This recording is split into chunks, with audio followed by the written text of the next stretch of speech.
Hello, Des. Welcome. Hello. Finally, I've got you here. You got me in a room. Can you remember? I was thinking about this coming up earlier on. The idea of this was initially mentioned by you. Can you remember? I do remember. It was just before Christmas. And Dougie was out. It was ages ago. About 2-3 years ago. Yeah. And you've done it. No. Because I remember what happened. I sent out messages to you, and I got a feeling you didn't get back, but you were somewhere. You were like in Jamaica or something. You were on holiday for about 3 months, I think it was. Never that long, but yeah, I think it was a month and a half. Yeah, over Christmas. It was a while, but no, I remember you saying about it. And then the other weird connection with this was I started seeing Kirk Thompson, who Crust. Yeah. He basically was helping me with a few things, and he kept saying like, "You should start a podcast. You should start a podcast." And I like basically, long story short, said to Dougie, put it out to yourself, and then just like, well, let's just see what happens. Yeah. Anyway, it's been great. I've been watching them. They're good. Good. Well, thanks for coming. It's great to have you on. Thank you. More to the point. It'd be interesting to hear what you say. So we're now going to start. I'm interested to see what I say too. It'd be great. Obviously, we started off talking to young people, and the whole thing is about creating a platform to talk about what really matters to young people. But I just think it's really interesting. There's so many people in the city with different experiences that work with young people to start getting a bit of an idea of what their thoughts are. So here we go. Do you remember how we first met? I don't, and it was. I think we saw each other at events. Yeah, but I can't remember the first time. I'm not sure either, and I suspect it was probably the safer options time. It probably, but when I was working, setting that up as the because then I started doing stuff in South Bristol, and then COVID hit, just decimated everything, and a lot of that work then was stopped. I mean, I can't remember your thoughts on that. I do remember like thinking, okay, so we're going to be working with hardest to reach. I don't know these words, but you know what I mean. Category 1, whatever, tier 1. Young people involved in serious and violent crime, and then the hope that we'd engage them for a phone call. Yeah.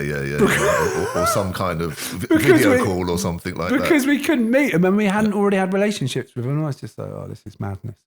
Yeah. We did, so what we did is we would encourage them to do a Zoom call by giving them pizza and phone credit.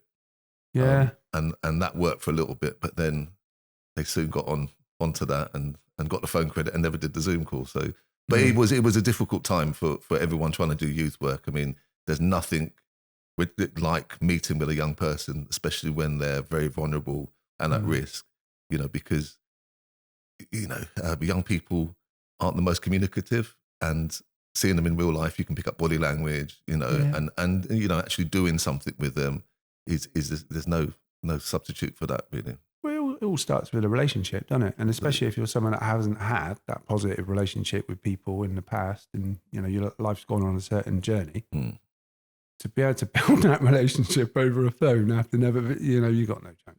But anyway, many other things have happened since then. But I want to ask you a little about you. Okay. So, what was it like for you growing up? Where did you grow up? What was it like growing up as a young person? Yeah. Yeah, so I was born in Zambia. Wow. My mum's Irish and my dad's Jamaican, so make of that what you will. But they went off in the 60s to Zambia. They're both teachers to work kind of off the beaten track. It was like a Christian mission. And then we came back to Jamaica and lived in Jamaica till I was about 4. And then my mum and dad split up. And then we moved to Watford. Just outside London. Okay, yeah. So that was interesting. I mean, having lived abroad and then coming to England, it was a very different time. So this is 70s. So it's a lot of racism. I was first stopped and searched at the age of 9 for the same reasons of fitting a description. I absolutely was petrified. And yeah, so it was an interesting time. I mean, the 70s seems like a long time ago, but yeah, the attitudes of people back then, even at school, wasn't that I was going to go very far, that I should get a job in a factory or become a builder. There wasn't any push for me to be anything other than, get a job and work in in a factory. That was what people thought I would end up doing. Yeah. So that was my early life. And then I ran away from home when I was 14. Okay. Moved to London. Kind of was involved in a bit of criminality at that age. Kind of. Yeah. Hang on a minute. Don't say anything you don't want to say. No. Feel free to incriminate yourself.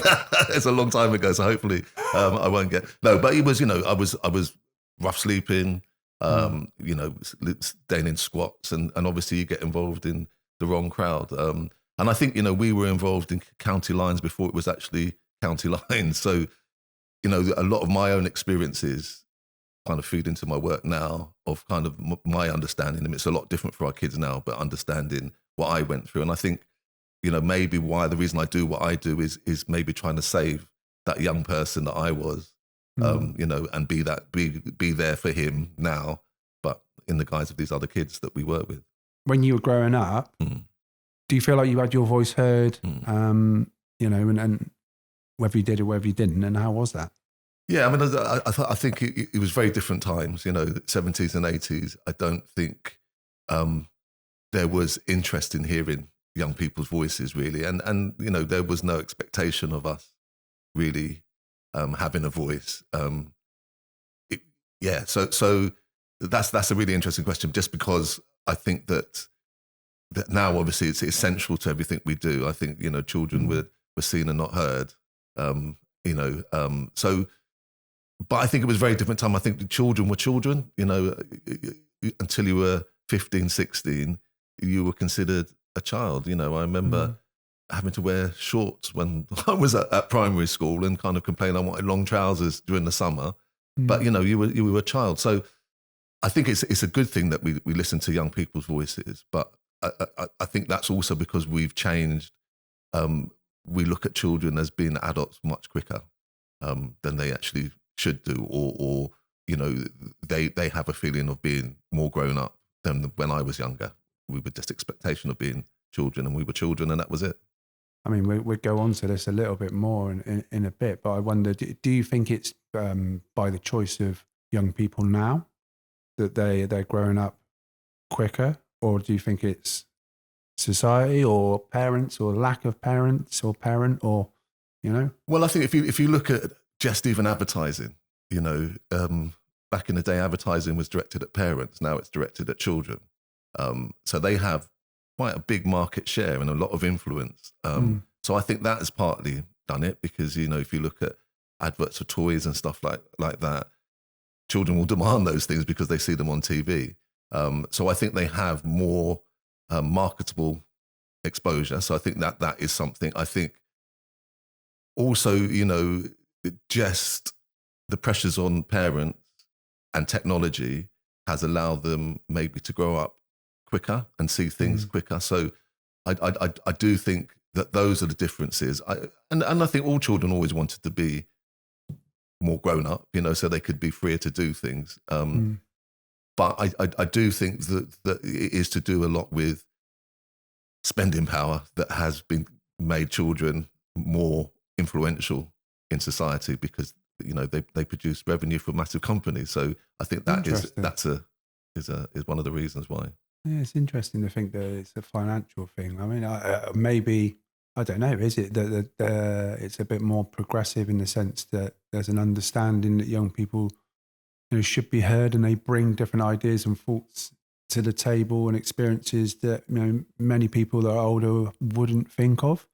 I don't know. I mean, I like to think that as a youth worker, but I mean, there's many occasions. I mean, that's the whole reason why this podcast started in the first place, to give young people a platform to talk about what really matters to them, without any agenda. And I do wonder that I think times have changed and people want to hear young people, but my experience is there feels like there's normally an agenda. Yeah. Which takes away the whole point of actually young people just having their voice heard for the sake of them saying the things that matter to them. Yeah. Yeah. I mean, I think it's much better that we listen to young people's voices. I think that, I think expression is really important for young people, and learning how to do that in a positive way and not in a negative way. But I think as you say, the agenda of what they're expressing, is it really them, or is it what they've seen and heard? Or is it what someone else is pushing through them? Yeah. But, I think, as you all know from being an experienced youth worker, you can muddle through the stuff that's not important, and get to the real crux of what they want to say, and what is important to them. That helps us do our job and helps to guide them in a positive way. But yeah, it's as I say, having young people's voices is very important. But I think in some ways, maybe that's made them feel that they have, I don't know how to say it really, it makes them feel that they're more grown up because they've got that, and that they demand stuff now, which as parents will know with children, sometimes parents should know better than their kids, because they have to protect them, look after them. Sometimes they don't. Yeah, no. It's the sad reality of absolutely. life, isn't it? And that's what we're seeing now. I think, parenting, it takes a village. Even with bad parents or parents who are struggling with their young people, the community would step in. That was my experience as a child. Whether it was the church, whether it was neighbours, whether it was, I remember we had a local police officer who would come round and we'd go and play with his children, and there was, my mum was struggling with 4 kids, growing up in Watford, which at the time in the 70s was she's Irish, so there was an Irish community around her. So, I think that's a big difference now that the village has disappeared. And everyone really is stuck in front of that box in their front room, and that's where society and life comes from. It's not what's happening outside the next door neighbour in the garden. Its opinions are coming through the TV. Yeah, maybe be guided by further afield. Yeah, I don't disagree at all. I mean, is it any different now? Is it different now? I suppose a community's more kind of transient. Is that the kind of thing? So, for example, in Central and East, where you're working now, do you find that people are moving around communities a lot more? Like maybe back in the day, was things more stable? Good and bad come from that. Absolutely. What's your kind of thoughts on that? I mean, I think East Central, St Paul's, and Eastern. I think there's been an influx of people. Immigrants as well, but just people moving. I mean, I think for me, actually, I did a parents' workshop around serious youth violence, actually in Knoll. And that was something that really struck me, was the community down here. There is a real community feeling. Because people don't move. Yeah. Well, good and bad. Yeah. And so there was a real sense of community. I mean, I went to the Knoll Football Club, and obviously Max had played for them. And just the amount of people, parents that were there, and they seemed to know each other intimately. Do you know what I mean? That whereas there is some of that in Bristol East and Eastern and St Paul's, but I think that a lot of people have been moved out. Gentrification has taken place. House prices have gone up. St Paul's isn't the St Paul's of yesteryear, when there were communities that had to stick together because of the struggles and strifes of life. And a lot of those communities now have dispersed around Bristol. So there's a lack of that community feeling. I mean, it's not gone completely. There are great people in the community that are holding it together. But yeah, for me, I think that there is a lack of that village feeling that I think all of us need, not just children. We need to have something to fall back on. Well, what are the places and spaces where people can meet? I mean, I'd say pubs, culturally, that might be good for some. It might not be good for others. But whatever the spaces are that link with these different people and cultures, then what is there? I was chatting to someone the other day, and it's interesting what you just said then, because I mean, I just wonder this whole thing about, and we'll talk a bit more in a minute about, what kind of work you've been doing and over the years, but specifically the problems and the troubles that community and youth work has had over many years is now it's not just impacted on the young people. As we know, it's already impacted on the parents. So the parents that we're seeing now, I mean, I'm starting to work with parents that I work with when they were young people, which is a little bit, whatever, getting old. wakey. But that's it. That's the reality of life. And I think that's the trouble, is just like people haven't necessarily had the support in their formative years. So then their decision making and how they might go around parenting, I'm not saying, you can't blame it on other people, but they haven't had that support. They haven't had those learning moments necessarily. Sure. So then they're bringing up their kids in a certain way, the best they know how. But in a lot of cases, it's not really, the best as we hope. So there is and I know people go on about things that have gone back before, like Sure Start and stuff that you know about, and parenting programs and stuff like that. But it does feel like there's a bit of a mass reset, because it's really positive that the community around, in lots of places in South Bristol, there's loads of community, but then that's a double-edged thing, because people it's more difficult maybe to move out. Yeah. The transport's absolutely pants. Do you know what I mean? Like the education system is shocking. Do you know what I mean? There's less opportunities for people to move elsewhere. That does then breed strong sense of community, because you've got the kind of thing that you're probably talking about when you grew up, like generations of people that have grown up together that know, intimately different families and friends. But then, the flip side of that is, because of the limitation of the opportunities, people kind of get stuck in a rut. Now, some people, will thrive and they'll do really well, and that's amazing. But then others will kind of just they won't have those opportunities. And I wonder, there's something in it. And I don't know what the answer is, by the way, Des. There's something in the fact that, and I always used to think this when I used to work in Barton Hill and Easton years ago, is that because people are moving in and then maybe moving on, you get like a freshness. There's a bit of a vibe. Do you know what I mean? Of people coming with different skills, different ideas, different things. And sometimes that can spark ideas and creativity in young people to make them feel like there's other things they could do. I don't know if that really translates into what you see. But I've always kind of thought that when I've let the both areas. I mean, I think, but along with that, you do have to have spaces for and almost continuation of projects. If I absolutely agree that movement of people is really great, and it refreshes, and new ideas come up. But if there's no place to voice that, or within communities having a space, like we used to know that there was a youth club. Well, I used to work at the Mill. Yeah. So, exactly. which is, it's this boxing club, but that's a different vibe to a youth club, isn't it? Exactly. And the Crypt in Barton Hill, for example. I don't know. I don't think that's open anymore. I don't know. Well, I think it is open. I think, but not most nights a week. No. But that's the thing, and then having people that are known in the community who run it, and you do have them, all over the place in East Central Bristol. There's people like Judith and people who are there, and Docklands and Kumba, and but I think the other thing though is the structures of family, because of that movement, have changed.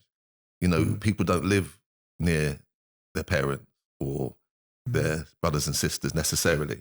I think again down here maybe that's different. But for instance, we have our grandchildren every Monday evening, and my wife takes them to school the next day. So there is that kind of passing down knowledge. So what you're saying about parents, we often go to their school, to their parents' evening, or help their mother with dealing with the school. So because I do think there is an issue with people who have had trauma at school themselves, having to go and deal with their children at school, because they there's triggers. Yeah. And they don't understand the system, and I think schools don't necessarily help with that. They really don't want parents involved in the running of a day-to-day of school, really, because they see them as a problem. It's more work for them. So, and schools are different. I mean, schools used to be centres of communities too. But if you look now, we're getting into it now. I'm going to go. Go on. But they can't wait to get kids out of school these days. Whereas, and maybe I'm living in, this. But if you get out of school, you get fined. Yeah. Or your parents get fined, or parent. Or if you're not doing well enough to get the grades, you're kicked out of school anyway. So schools aren't the same positive or safe spaces as they used to be. Schools and again, there's lots of great teachers, and I don't want to kind of demonize the teachers' staff. I mean, I think for me, it's more the organisations and academies and stuff like that have changed how our schooling is done. Well, I mean, interesting thing. So years ago, I used to work at Engrove School up here. Then it turned into an academy, and I mean, I guess there's obviously going to be some real positive stories about academies and council-run schools, but there is absolutely no evidence that academies do better with like the qualifications that young people get. I guess the thing to start with is the fact that it would give academies autonomy to be able to manipulate's not the right word, but to change and adapt the curriculum to benefit the community's particular needs. I just guess the issue that I see with that, and firsthand, was the fact that those young people that are more likely to be kicked out or having various different challenges or trauma or this, that, and the other at home, they were the kind of young people I was working with all the time. And the reality is, because they were unlikely to be passing many qualifications, if any, they're kicked out because it's going to impact on that top line of money that comes into the school. Absolutely. Now that knock-on effect out into communities to a sector which we work in, which is run voluntary sector, which is run for us all having to beg, steal, and borrow, and do you know what I mean? There's not the level of support there once has been for that. So it's just like I think we sing from the same hymn sheet with this. It's like schools have got to step up and support. So like the things I used to do, all skills for life. Do you know what I mean? Supporting those young people to realise things that matter to them. To be honest with you, it's kind of a continuation of the GAP stuff anyway. Sure. Finding the things that young people are interested and passionate about. Yes, you want them to go through schooling and learn English, maths, and different things that help them in life. But if there's something that they have a real interest and a passion in that they might thrive with, they're more likely to engage in that long term than other stuff that they just don't understand, can't do, have no interest in. Yeah. Is that not a better way to spend money from the government, from the system, to support these young people to end up being people that matter in society, and not people that spend the next 20 years with us trying to support and engage in other ways? No, absolutely. I mean, I think if you look at schooling now, it was built for an industrial age. It was built for a time when people would go into factories. That's what you learn. It's about, it's about remembering stuff. That's what schooling is really. It's taking information, keeping it in your head, and then regurgitating it onto a piece of paper. We don't live in a society now where people are going to work in factories.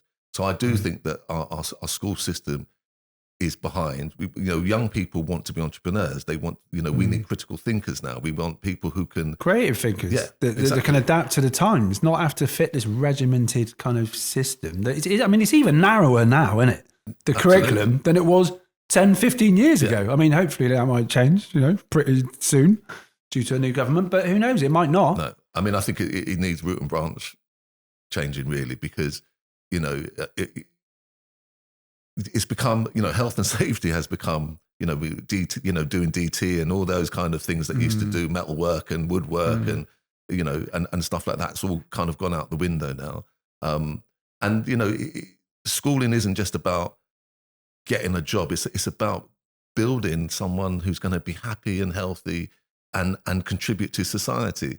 I'm a big believer in creative stuff because I think that makes society better if people are doing arts and crafts and things like that, not only for them but for the society. It allows people to imagine what's possible. Yeah, because money isn't the thing that's going to make people happy.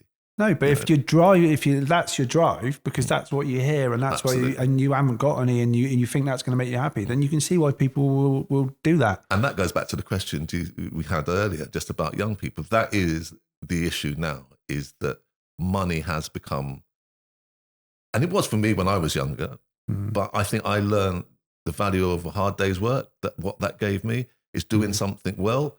It wasn't just about earning thousands and thousands of pounds. It was the satisfaction of working hard, coming home from work tired. I've got an allotment, digging a hole, and planting something. You can't buy that feeling. So I think that's part of the issue that we've got with our young people too, is they've got this false sense of they have to all be millionaires. Now we know that not many people are going to turn out to be millionaires. People work very hard and don't get anywhere near that. So this unrealistic idea that our And young people... is that where happiness comes from? Yeah. And that's what it's seen, because if you look at social media, everything that young people are into, and I'm not saying it was different from when we were young, you know, I wanted to be rich, successful, but I think along the way there were other things taught to me through my schooling, through my parents. Well, that's what I was going to say to you. I wonder whether, and this does come down to potentially the role model scenario. Do you know what I mean? Like the different things you're talking about. I mean, I know I'm just saying about the allotment. It could be a million other things. It's like that kind of those values and that kind of ethos of, you know, working hard, getting in there, you know, whatever, digging a hole, getting some value out of, you know, your beginning and end, doing something. Do you know what I mean? Was it other people that passed that on to you? Because this is the thing. Like if you don't know it, you don't know it. Like if you're not brought up with that kind of mentality of, you know, hard day's work, and lots of people are, how would they know? How would young people know? Do you know what I mean? But you know, the older I get, the more I remember what I was told by my mum and all the people in my family, and I'm starting to turn into those people. When I was younger, I'm never going to be like that. I'm never. And actually, you know, they were onto something. And I think that's just what happens as you get older. Okay. You start realizing actually that old woman, she had the right idea when I was younger. And I think, you know, there is a rush to become grown up.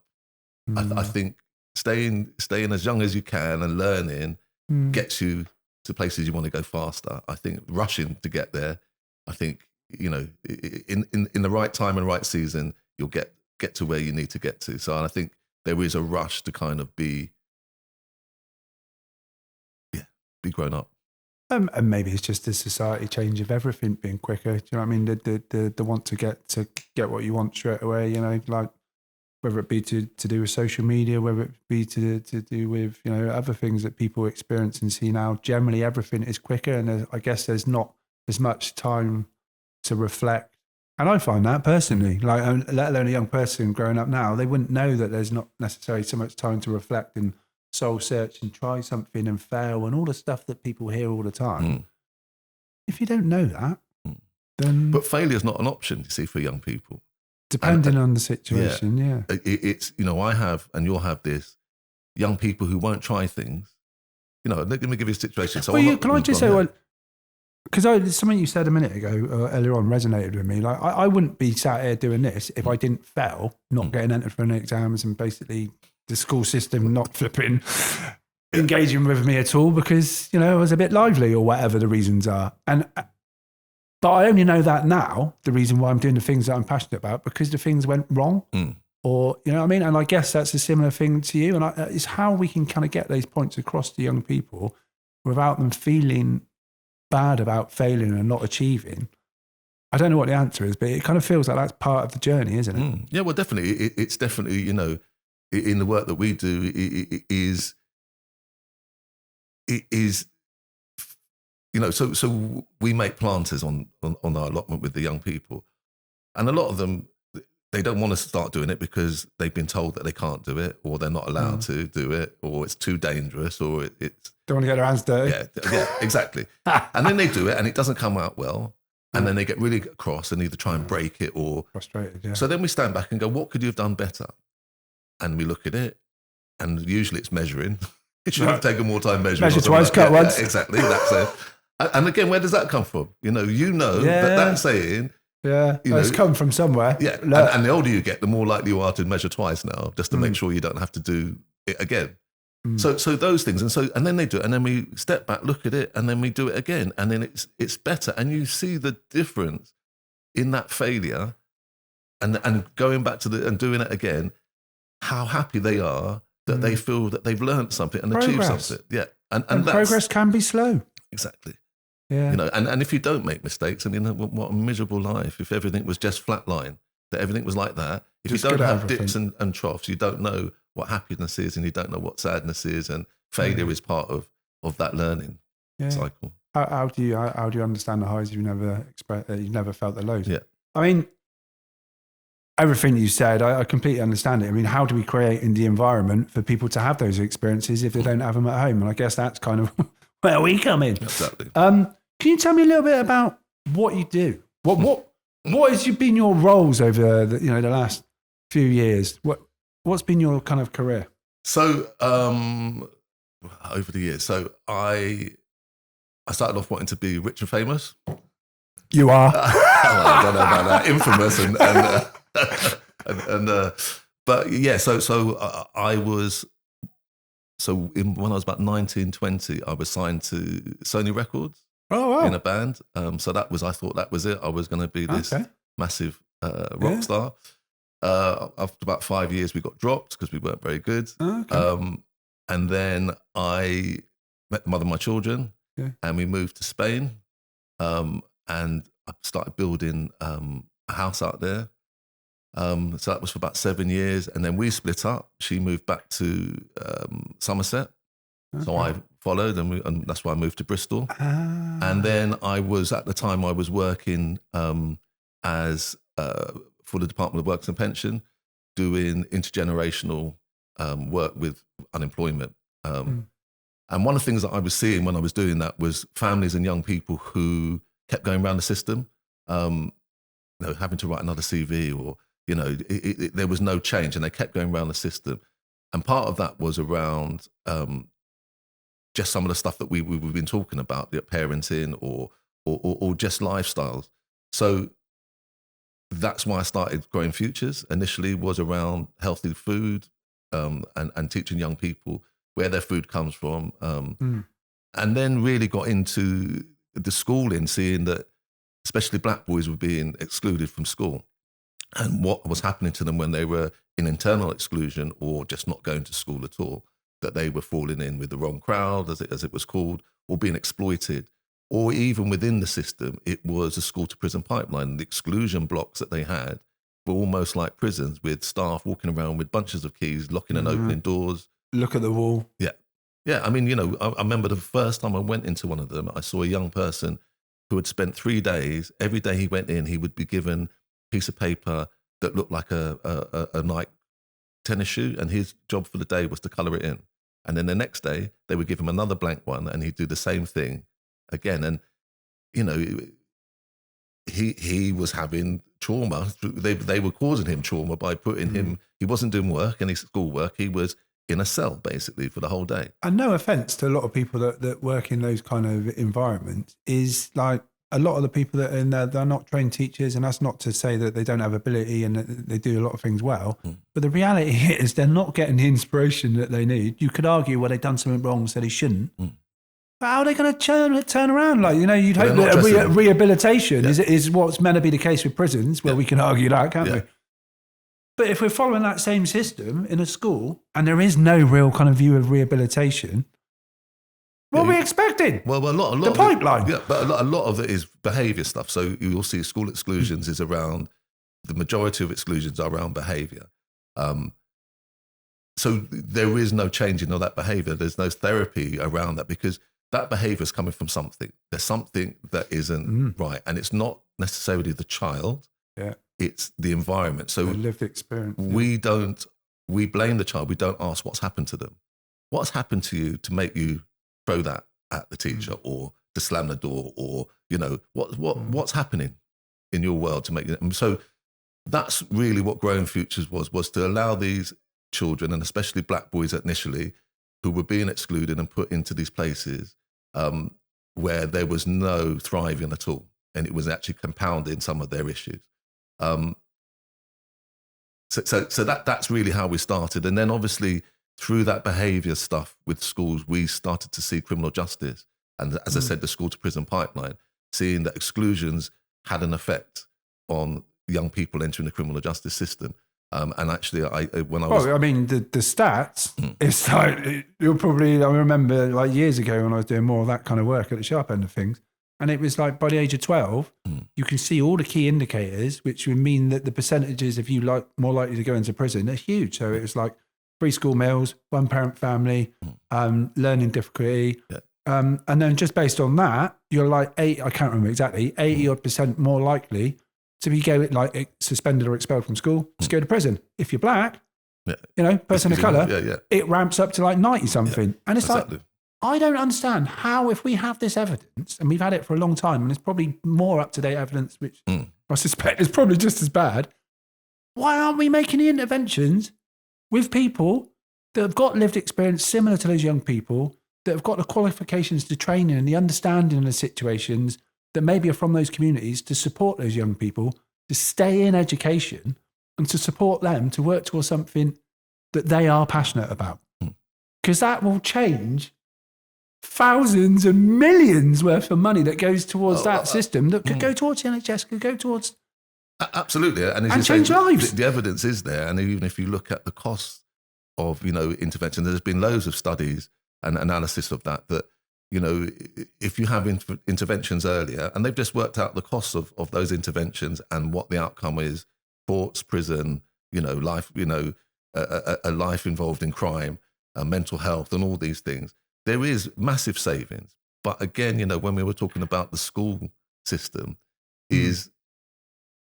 there is a financial thing around schools. So we've kind of lost what we were initially supposed to do. I mean, schools are the biggest protective factor for young people, is to be in school. So why are we excluding them and chucking them out of school? Why are we, allowing that to happen and creating that school to prison pipeline? I mean, as I say, it's been known for years. If you look at the prison population, I think it's 80% of those left school without qualification, learning difficulties. The majority of people in prison have been failed by our school system. I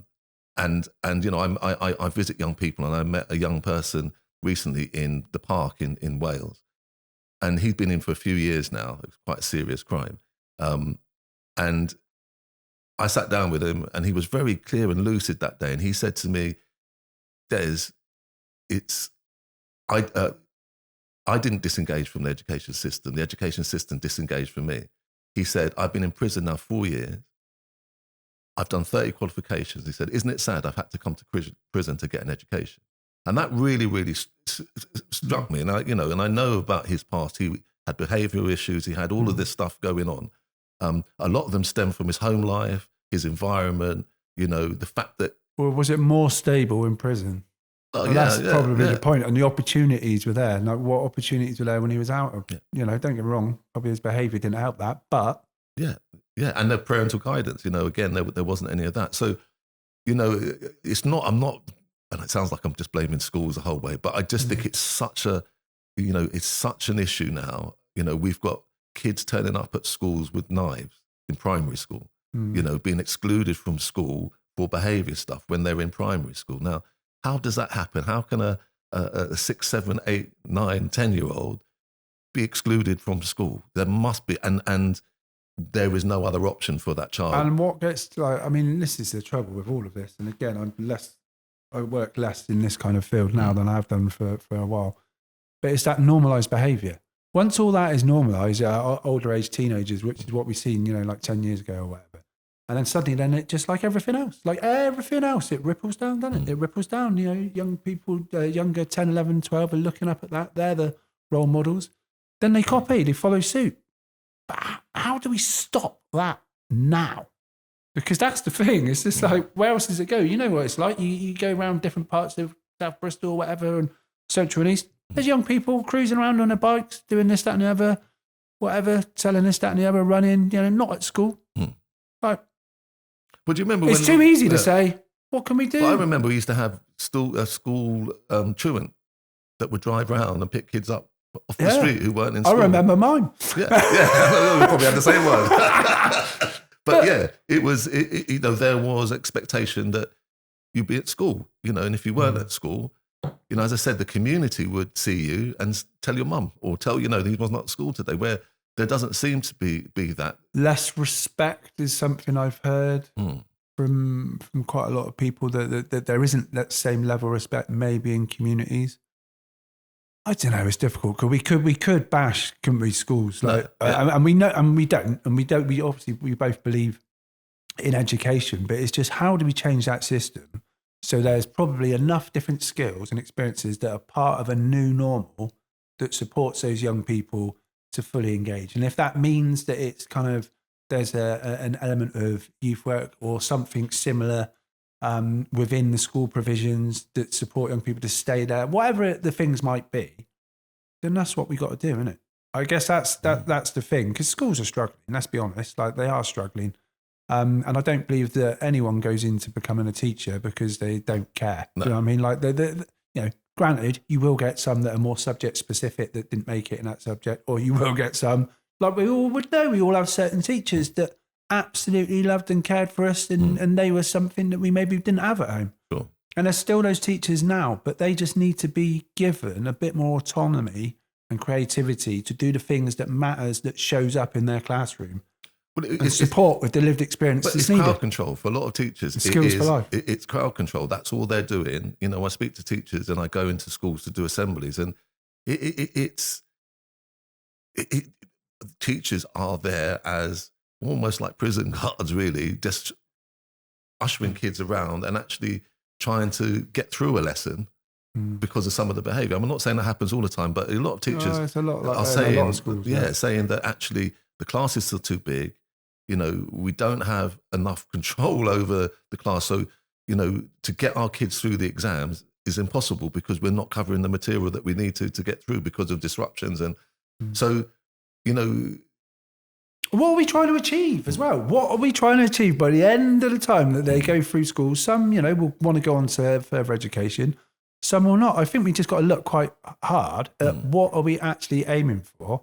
And, you know, it doesn't have to be around accreditation. That's part of the story.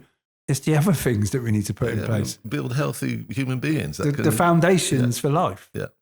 And then that gets lost because of what schools have to do.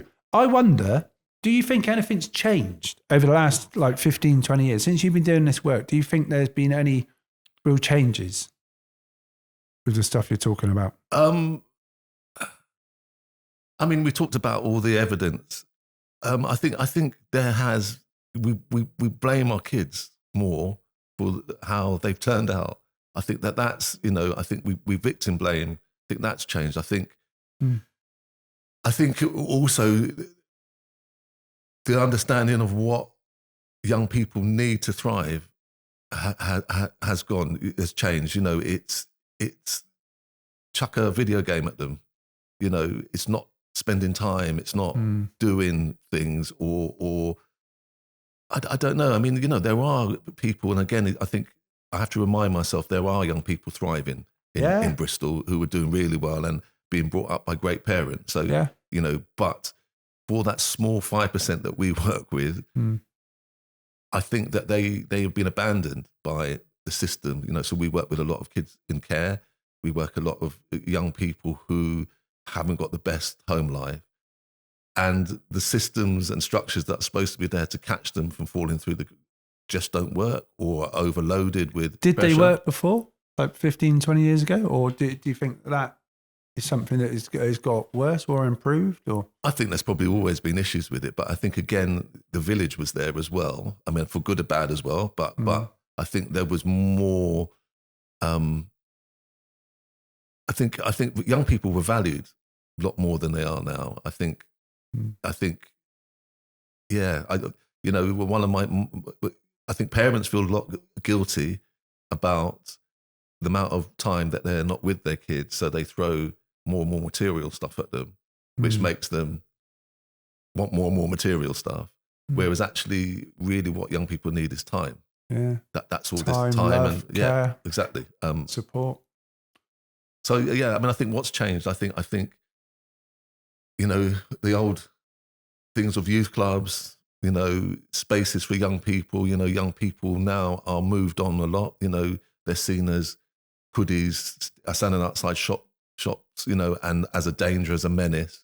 And young people do pick up on those things. And you know, power is something that every young person wants. So if people are afraid of them, they're going to become frightening. So I think that there is, we've marginalized our kids, and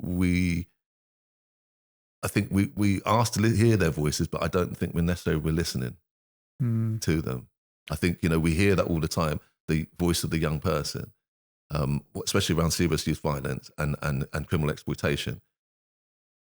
But we don't listen to them because they've been telling us for years what's going on. But then there's the frustration if you work in that kind of world and you're trying to relay the things that young people say, and it falls on deaf ears, and then what's your thoughts on this? You go to various meetings and you're trying to kind of activate the change that's needed based on what young people are saying and based on your experience of working with young people. And it feels like those things maybe aren't heard. It feels like it's tokenistic. I mean, maybe I'm talking personally, I don't know. I'm kind of loading a question, aren't I? I'm not trying to do that. Because what could we do differently? What could be done differently to actually make a difference for young people now? I think listen to people like you and me. I think investing in those young people through people like you and me and the other great organisations that are out there who actually are making a difference, interventions that have been evaluated and monitored, not just the next great thing that says that I'm going to do this, evidence, proof. Yeah. And then actually valuing those young people by investing in those programs. We always have this conversation. We're always fighting, looking for money or begging for something for our young people. It's just demoralising, isn't it? It is. Because all we are doing is trying to support the young people and adults of tomorrow. And then we have a murder of a young child by another child, which cost £3 million, by the way, just to deal with one murder. We've had how many? 7? Because of all the services involved in it and everything else. And that's bloody hell. The youth service could be running for that. Yeah, and we've had 7 this year. Yeah. So that's £21 million that has been spent on prosecuting and dealing with those murders. So, I'm only asking for one of those million. You can have one each. I mean, I'm not even asking for that, but I mean, it'd be handy. Do you know what I mean? But you see, so we wring our hands when these things happen.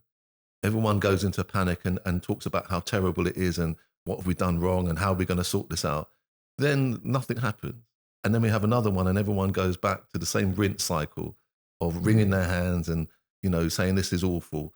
When we have sat in the rooms, and I know you have. 4 years. Yeah, and said, this is what needs to be done. But everyone's looking for the silver bullet and no one wants to actually put the work in. And as you say, the evidence is there.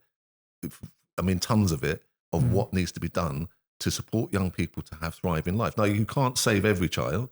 No. But at the moment, what we're doing, as I keep saying, is we're blaming them for how society has turned out. And they didn't make it, we did. It's painful, isn't it? It's painful to kind of... when you kind of you hear about these different things going on in the news about young people being involved in knife crime, like various stuff going on, when you look at the backdrop of the reality, if you don't have the time, if you don't have people at home that are giving you time, or you don't have the space, or whatever the situation is, but you don't want to be at home, you'll be out on the streets. You won't be in the youth centres because they don't really exist. There are still some that exist through voluntary sector organisations, and that is amazing. But there isn't that whole widespread thing that's across the city that used to be across the country. So then where are you going to hang out? You're going to hang out on the streets.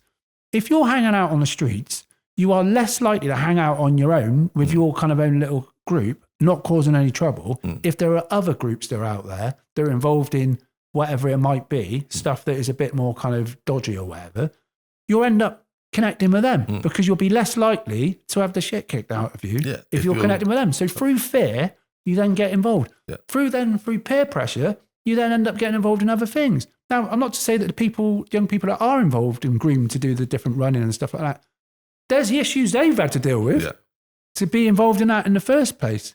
And it's just like, where does it stop? It's not rocket science. Young people, we all need continuity. We all need, that love, support, guidance around us. If we don't get it at home, we need it somewhere else. If you're more likely to get it from a gang or something like that, you're going to, and we all would. And what's wrong with that? No. And then sometimes these things play out like this, which is horrendous, and then that impacts on families. We just got to go back, see what worked well and improve things and provide a widespread system that actually is there, most nights of the week for young people to get involved in positive activities, to have trusted adults to support them. If we don't do that, the same stuff that happens all the time, Des, isn't it? Something goes on and then suddenly they chuck a bit of money at something, which will not change anything. It might change the outlook of that particular group of young people's, thoughts for the next 5 months. Get them a hoodie or two.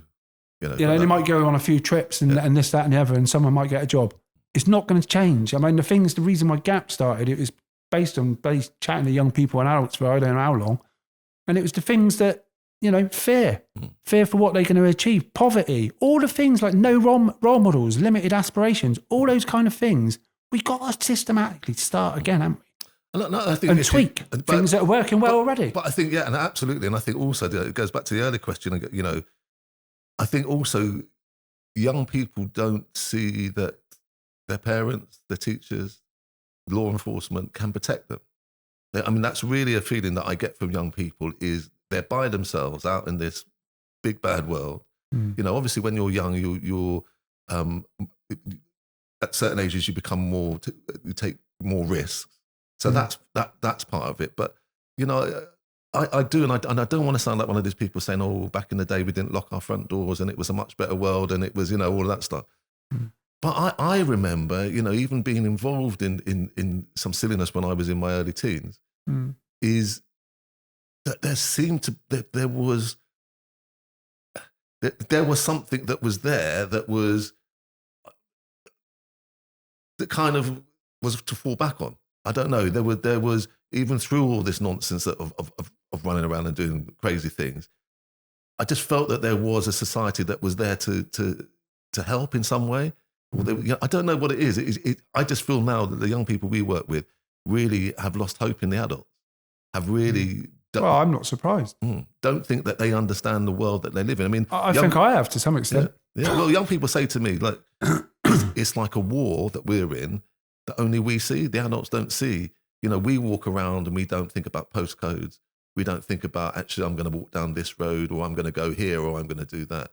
Some of our young people won't travel out to certain places purely because, and never have been, even though they've lived in Bristol all their life, because of the fear, that they have to carry a weapon because, and obviously we're saying not to. And even if you haven't, yeah, the thought that you have, because of peer pressure and everything else you see in like the media and stuff you hear about in the community, even if you actually, that's not the reality, it is in a lot of cases, you will anyway, because you don't know, do you? No.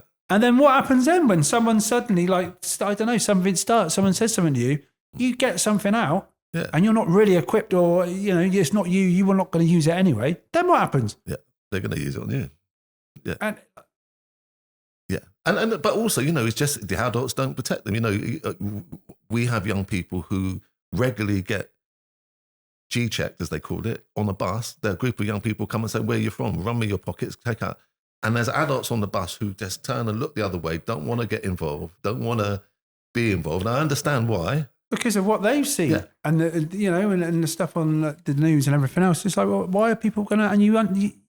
But we're the adults, and I think, and I do understand why people don't, because it's a different world, and as you said, we have to go back. But we do need to stand up as adults. We need to start showing our kids that and our children that this isn't how life's supposed to be.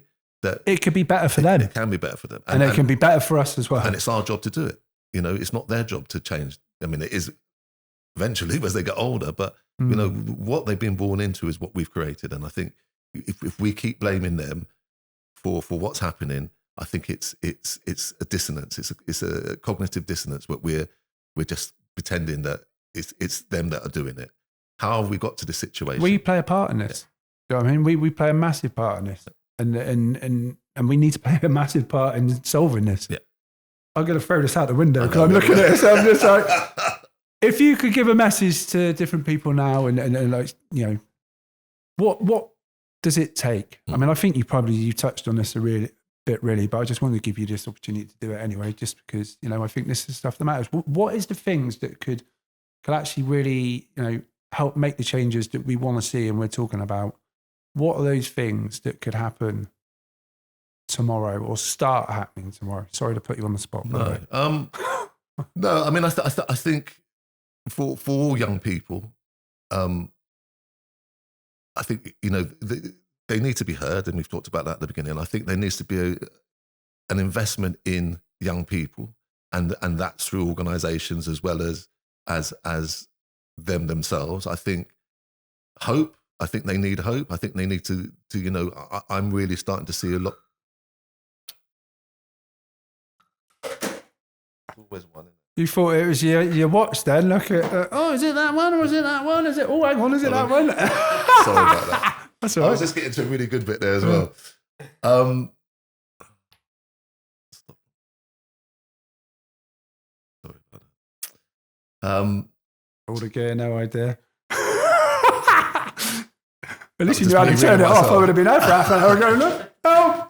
So should I start again then from that bit? Yeah. So what do young people need? I think the investment in young people and in organisations that work with young people. I think offering hope. You know, I'm really seeing young people, and again, I have to remind myself that it's not all young people. It's just because I work with some of the most vulnerable young people. It seems like it's all of them. But, you know, for me, you know, a lot of the young people I work with, it seems like a death cult that they're in. They really are. I mean, almost like ISIS, that kind of cult of they have PTSD, they have shortened life. You know, they don't think they're going to, you know, they're really traumatized and suffering. So I think some more mental health work with young people. I think how to stay healthy with their mental health. And I think intervening much earlier on. I think, you know, we've almost got to a stage where there's not a lot we can do for some of the young people in it at the moment, you know, until they grow out of it or, you know. And they'll be set here, their versions of us, probably, you know, some of them, or some might have gone away, haven't, you know, passed away, whatever, that's life. But I think you're right. Unfortunately, it's sad, but it's... Yeah. I mean, we're still continuing to work with them, but, you know, to make this change, we have to really start putting that early years intervention in, and that's working with parents. And then just as a society, I think we need to realise what peril we're in with our society. These are the people who are going to be running the country in 20, 30 years' time. You know, we've got to equip them with the skills to do it. And so, so I think it's really, we need to give space, time and money to developing our young people. Yeah. Well, I agree with you, which is not a massive shock. No.